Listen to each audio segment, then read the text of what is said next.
Thutha wa njatũkano na njikanĩrio ya kĩmĩario gatagati ka mabũrũri ma Kenya na Somalia ica-inĩ ikuhĩ, kamĩtĩ ya ũrũmwe wa mabũrũri ma Afrika AU nĩ ĩingĩrĩire njatũkano ĩno na ĩrĩa ĩkoretwo ĩhĩrĩirie kwa ihinda rĩa gĩikaro kĩa atongoria a mabũrũri marĩa mombĩte ngwatanĩro ya igad. Kĩũngano gĩkĩ na kĩrĩa kĩhanĩkire bũrũri-inĩ wa Djibouti kĩrehire hamwe President Uhuru Kenyatta wa Kenya na mũrũnawe wa Somalia Mohamed Abdullahi Farmajo kurumirira njatũkano ya ica ikuhĩ gatagati ka mabũrũri maya na kũrĩa Somalia yathĩte barũthi wayo gũkũ bũrũri-inĩ acokereria Mogadishu, ũndũ ũmwe na gwatha mabarũthi na maabitha othe a thirikari ya Kenya bũrũri-inĩ wao makorwo mathamĩte bũrũri ũcio ihinda-inĩ rĩa thikũ 7. I would therefore like to call on the two parties to open dialogue with a view to the resumption of these relations and ask igad to strongly encourage them in this regard. Somalia ĩkoretwo ĩgĩkuruhania Kenya na kũingĩrĩra maũndũ mao ma thĩinĩ na makĩria harĩ ũtabania wa ithurano nene bũrũri-inĩ ũcio, na iria itanyĩtwo kũhanĩka ica-inĩ ikuhĩ, ũndũ ũrĩa Kenya ĩteanĩirie kiugo ndĩrĩ na bata o wothe kũingĩrĩra gĩthurano gĩa Somalia, ũndũ ũrĩa AU kũhĩtũkĩra Muikariri gĩtĩ wayo Moussa Faki ugĩte ũbatiĩ gũikarĩrwo thĩ. Kenya, it should be noted, is a troop contributing country to AMISOM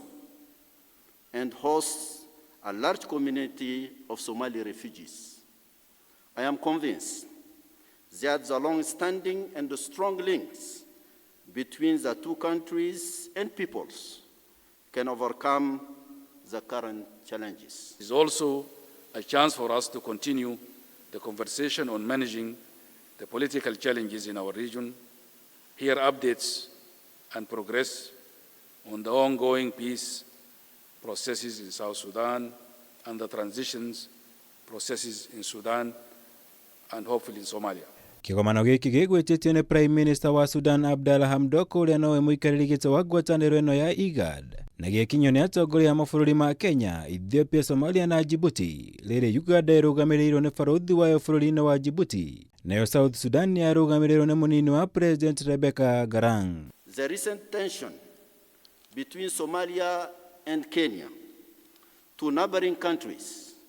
which led to the breakdown of diplomatic relations, remain a serious concern for the African Union. Our conversations at the closed session today remain bound by the principles of igad, which include the sovereign equality of all member states, non-interference in the internal affairs of member states,